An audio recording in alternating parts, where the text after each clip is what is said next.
Sejumlah konsumen di Amerika Serikat melayangkan gugatan hukum terhadap Honda karena masalah mesin yang dinilai berbahaya.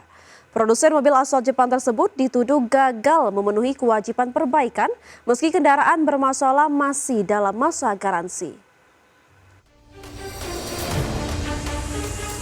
Honda tengah menghadapi gugatan hukum secara massal di Amerika Serikat terkait dugaan cacat mesin pada sejumlah model kendaraannya. Gugatan class action ini diajukan oleh konsumen yang merasa dirugikan karena mobil mereka mengalami masalah serius pada mesin turbo. Model yang masuk dalam daftar tuntutan antara lain Honda Civic, CR-V, Accord, serta Acura pada tahun produksi tertentu.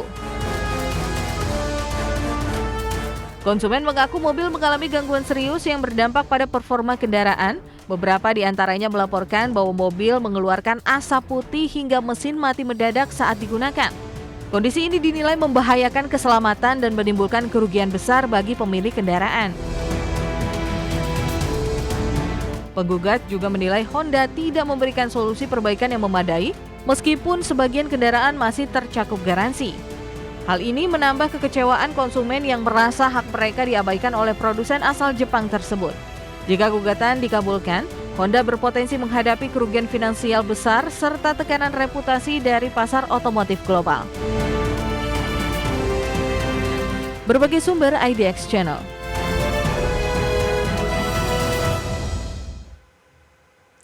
Pemirsa, produsen mobil asal Jerman Volkswagen memperluas kemitraan teknologi mereka dengan produsen mobil asal China XPeng. Dan kali ini tak hanya di mobil listrik, tetapi juga merambah kendaraan bensin dan hybrid. Ya, di mana langkah ini dinilai strategis untuk memperkuat posisi keduanya di tengah persaingan otomotif global. Volkswagen dan XPeng resmi memperluas kerjasama teknologi mereka dengan langkah strategis di sektor kendaraan berbasis bensin dan hybrid.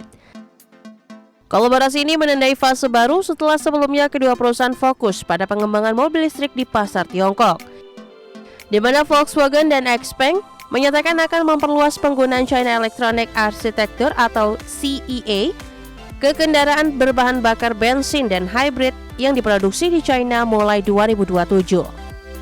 Dalam kesepakatan terbaru, Volkswagen dan XPeng berencana memanfaatkan keahlian masing-masing untuk menciptakan platform baru yang lebih efisien dan adaptif.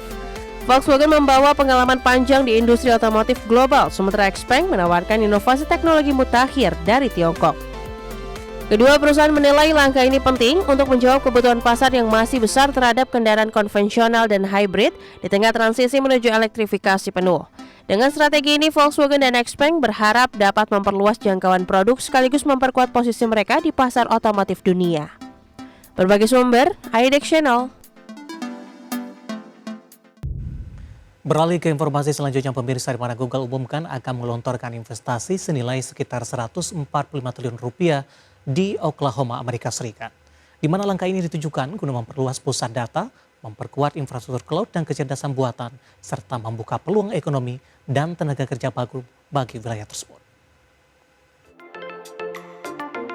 Google mengumumkan rencana investasi tambahan sebesar 9 miliar US dollar atau sekitar 145 triliun rupiah dalam 2 tahun ke depan untuk memperkuat infrastruktur cloud dan kecerdasan buatan atau AI di negara bagian Oklahoma, Amerika Serikat. Dana ini akan dialokasikan untuk pembangunan kampus pusat data baru di Stillwater serta perluasan fasilitas yang sudah beroperasi di Pryor. Selain pengembangan infrastruktur, Google juga menyiapkan program pendidikan dan pelatihan guna memperluas keterampilan tenaga kerja lokal. Sebagai bagian dari komitmen 1 miliar dolar Amerika untuk pendidikan dan daya saing nasional, Google meluncurkan inisiatif AI for Education's Accelerator, di mana Google memberikan akses gratis bagi mahasiswa dan masyarakat untuk mengikuti kursus AI serta memperoleh sertifikasi karir. Investasi ini juga mencakup kerjasama dengan Electrical Training Alliance untuk memperbesar pipeline tenaga listrik di Oklahoma hingga 135% guna mendukung peningkatan infrastruktur energi pendukung operasional data center. Langkah ini bertujuan memastikan pembangunan pusat data berjalan seiring dengan kebutuhan energi berkelanjutan serta menciptakan manfaat ekonomi bagi komunitas lokal. Berbagai sumber IDX Channel. Terima kasih pemirsa, masih di Prime Market Highlight. Ratusan pramugari Air Canada melakukan aksi mogok kerja di bandara secara besar-besaran di Bandara Kanada pada pekan lalu. Aksi ini menyebabkan pembatalan ratusan penerbangan dan mengganggu perjalanan lebih dari 100.000 penumpang. Ratusan pramugari Air Canada melakukan aksi mogok kerja di bandara-bandar besar Kanada pada pekan lalu. Aksi mogok dimulai tepat sebelum pukul 01.00 dini hari waktu setempat, memaksa Air Canada menangguhkan sebagian besar dari 700 penerbangan hariannya. Lebih dari 100.000 penumpang terdampak harus mencari alternatif perjalanan atau terjebak di bandara tanpa kepastian. Hingga Sabtu pagi belum ada jadwal perundingan baru antara Serikat Pekerja dan manajemen perusahaan. Serikat Pekerja Publik Kanada yang mewakili lebih dari 10.000 pramugari mengonfirmasi penghentian layanan ini sebagai aksi mogok pertama sejak 1985. Di Bandara Internasional Toronto Pearson, ratusan awak kabin terlihat berbaris sambil membawa bendera dan spanduk protes. Aksi serupa juga berlangsung di bandara utama lain seperti Montreal, Calgary, dan Vancouver. Sementara itu, Air Canada menyatakan penangguhan penerbangan mencakup juga layanan maskapai berbiaya rendah Air Canada Rouge yang berdampak pada 130.000 pelanggan per hari.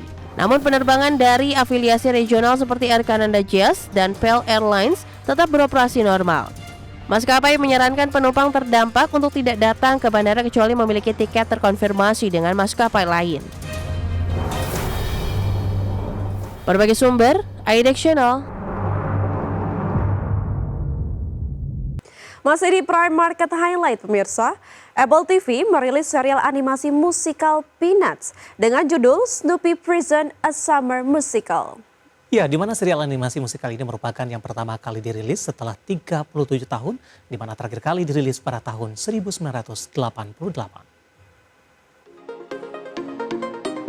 Apple TV Plus meluncurkan Snoopy Presents a Summer Musical, musikal Peanuts perdana sejak 1988 yang menghadirkan Snoopy, Charlie Brown, Woodstock, dan teman-temannya dalam sebuah kisah penuh musik dan petualangan. Serial ini menceritakan kisah Charlie Brown dan Sally di kamp musim panas yang terancam tutup. Untuk menyelamatkan camp, mereka dan teman-temannya menggelar pertunjukan musik lengkap dengan lagu-lagu orisinal seperti When We Were Light, Look Up, Charlie Brown, dan Best Time Ever. Serial berdurasi sekitar 40 menit ini dibesut oleh tim kreatif yang dipimpin Craig dan Brian Scholes serta sutradara Eric Wise. Produksi menggunakan animasi 2D bergaya nostalgia ala Scholes dengan enhanced 2D untuk sentuhan modern sekaligus menghormati warisan visual klasik Peanuts. Peluncuran karya ini juga bertepatan dengan perayaan ulang tahun ke-75 Peanuts, menandai momen istimewa bagi penggemar lama dan generasi baru. Apple TV Plus menegaskan posisinya sebagai rumah eksklusif untuk semua konten Peanuts melalui kerjasama dengan WildBrain dan Peanuts Worldwide. Berbagai sumber IDX Channel.